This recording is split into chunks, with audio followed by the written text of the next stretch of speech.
8 deelnemers zitten vreedkleden voor de frikadellenwedstrijd van Piratenstoerder de Kerstgiganten. De deelnemers kregen 3 minuten de tijd om de frikadellen op te eten. Lukte dat net, dan lijnen ze eruit. Hoe weet die eerste frikandel? Goed. Wil het goed gaan? Ja, Hoeveel things dan stop in de kist? 4. Zo, dat is een mooi beeld.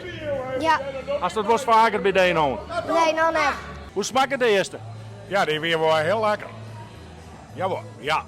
Als het wel vaker bij de een. Ik had het 1 keer vaker doen. En toen heb ik nog een heel frikandel hakt op kouwen. Ja. Dus je kennen hun kleermeidjes hier om tafel. Nou, ik weet net hoeveel honger ze hier hebben. Dus dat is een oorwaartje. Ja. Sabine, de kou is nog, maar toen hast hem nog net op. De oren hem al hier op. Hoe kan dit? Ja, ik ben niet zo snel, hè? Hoeveel frikandellen things dan stop in de kist?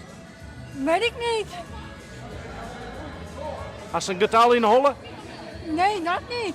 Maar uiteindelijk 12 frikadellen op won Willem Wienja uit Twiezerheide de wedstrijd. Willem de winnaar, maar je 12 frikadellen op. Wat gaat er toch Willem heen?